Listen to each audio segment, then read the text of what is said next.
Hello दोस्तों, स्वागत है आप सभी का। एलआईसी नोटिफिकेशन के बारे में कंप्लीट बात करने वाले हैं। जो अपकमिंग नोटिफिकेशन है आपका, तो सभी चीज़ के बारे में कंप्लीट बात करेंगे, जैसे कि क्वालिफिकेशन, एग्जाम पैटर्न क्या होता है, सिलेबस क्या चीज़ होता है, जॉब प्रोफाइल क्या चीज़ होता है। तो इसके अकॉर्डिंग अगर आप लोग प्रिपेयर अभी से कीजिएगा, क्योंकि अभी आपको अच्छा खासा टाइम मिल चुका है। तो इसके अनुसार अभी से अगर अच्छे से प्रिपेयर कीजिएगा तो एलआईसी असिस्टेंट का जैसे ही नोटिफिकेशन आएगा तो वैसे ही आपको सिलेक्शन लेना इसमें आसान हो जाएगा। तो चलिए वीडियो में लास्ट तक बने रहिएगा। अब चलिए वन बाय वन सभी चीज़ के ऊपर बात कर लेते हैं। तो सबसे पहले आपको बताते हैं कि इसका एग्ज़ाम पैटर्न क्या होता है। तो जैसे कि आपको बैंकिंग एग्ज़ाम में, अगर किसी बैंक एग्ज़ाम का आप लोग प्रिपरेशन करते होंगे तो उसमें दो स्टेज में सिलेक्शन होता है क्लर्क लेवल के एग्ज़ाम में। तो ये भी असिस्टेंट है, एलआईसी असिस्टेंट है। तो इसमें भी टोटल एग्ज़ाम का दो स्टेज होता है, एक होता है प्री और एक होता है मेंस।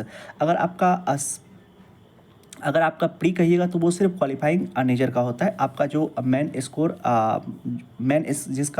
जिस पर आपका सिलेक्शन होता है वो मेंस के स्कोर पर सिलेक्शन होता है। और इसमें टोटल दो स्टेज जैसे कि बताए, प्री और मेंस।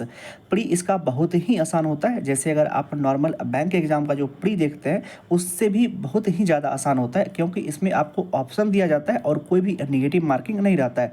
ऑप्शन कहने का मतलब कि आपको हिंदी और इंग्लिश में ऑप्शन रहता है, या तो आप हिंदी बना सकते हैं या आप इंग्लिश बना सकते हैं। और उसमें भी आपको सिर्फ क्वालिफाई करना है।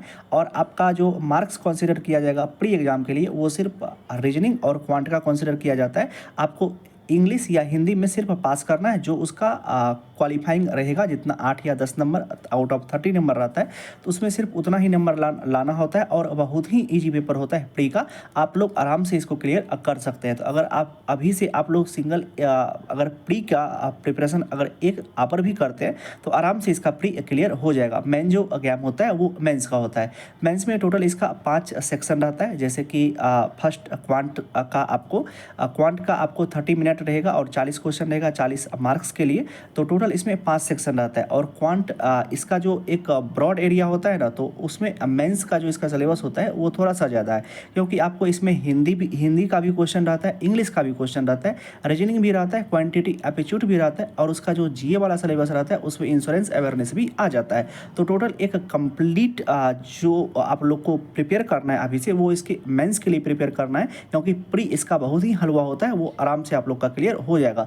तो मेंस एग्जाम का पैटर्न एक बार अच्छे से समझ लीजिए।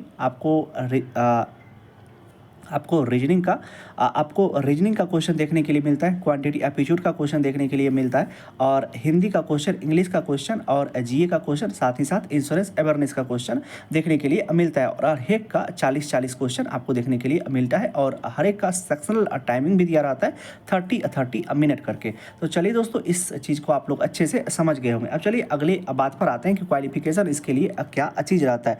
तो सब अगर क्वालिफिकेशन का बात करते हैं तो इसमें नॉर्मल जो आप लोग ग्रेजुएशन किए हुए हैं किसी भी रिकॉग्नाइज्ड यूनिवर्सिटी से, तो आप लोग इसके लिए अप्लाई कर सकते हैं। कोई भी मिनिमम पासिंग क्राइटेरिया नहीं है।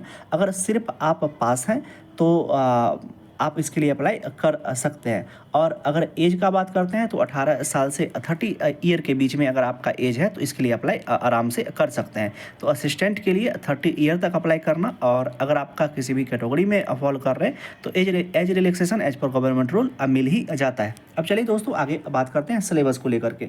तो जैसा कि हम बताएं कि इसका जो सिलेबस होता है वो प्री और मेंस दो स्टेज में एग्जाम होता है। तो प्री का सिलेबस जो नॉर्मल बैंकिंग का सिलेबस होता है, तो सिलेबस वही रहता है, सिर्फ इसका जो क्वेश्चन का स्टैंडर्ड रहता है वो थोड़ा सा लो लेवल का रहता है। मतलब उतना बैंक इतना स्टैंडर्ड का क्वेश्चन नहीं रहता है। एग्जाम का लेवल जो रहता है वो ईजी रहता है।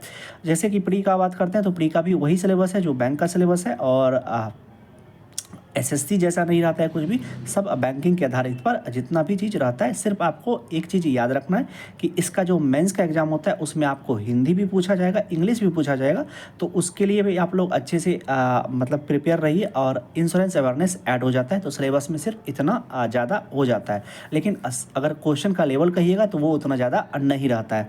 अब चलिए दोस्तों, सिलेबस के बाद आगे बढ़ते हैं और बात करते हैं। सिलेबस के बाद एक चीज़ और था कि जॉब प्रोफाइल। तो जॉब प्रोफाइल कैसा होता है इसका, तो दोस्तों ये असिस्टेंट है। LIC अपना 3 वैकेंसी रिलीज करता है, एक AAO का और असिस्टेंट एक ADO का। तो जैसा कि ये असिस्टेंट है तो इसमें जो जैसा कि आप बैंक में इंटर करते हैं तो असिस्टेंट मतलब क्लर्क क्या काम करते हैं तो उसका कोई डेस्क पर काम होता है। तो वैसे भी आप लोग को असिस्टेंट का जो LIC के ऑफिस में जो भी कंप्यूटराइज वर्क रहता है वही आप लोग को करना पड़ता है। आप इसमें कोई भी मार्केटिंग वर्क नहीं करना पड़ता है। तो इसमें इसका जो जॉब प्रोफाइल होता है वो बहुत ही अच्छा होता है। ऐसे ऐसे लोग जो डेस्क जॉब करना चाहते हैं उनके लिए अच्छी नौकरी है। और इसमें सिलेक्शन लेना भी थोड़ा सा आसान रहता है in compare to bank exam. तो अब चलिए दोस्तों, अगर सैलरी का बात करते हैं तो इसमें सैलरी कितना रहता है। तो अगर आप स्टार्टिंग में ज्वाइन करते हैं तो 35 to 40,000 आपका स्टार्टिंग हो जाता है। और उसके बाद आपको धीरे धीरे जैसे प्रमोशन होते रहेगा तो आपका सैलरी इंक्रीज होते रहता है। अब चलिए दोस्तों, वीडियो को यहीं तक रहने देते हैं। कोशिश की थी आपको सभी कुछ अच्छे से समझा पाएँ। तब पर भी कुछ भी डाउट रहता है तो आप हमको कमेंट कर सकते हैं, हम आपको कमेंट में रिप्लाई कर देंगे। चलिए मिलते हैं इसी तरह के किसी एक दूसरे वीडियो में। तब तक आप अपना ध्यान रखिए। Love you, bye bye.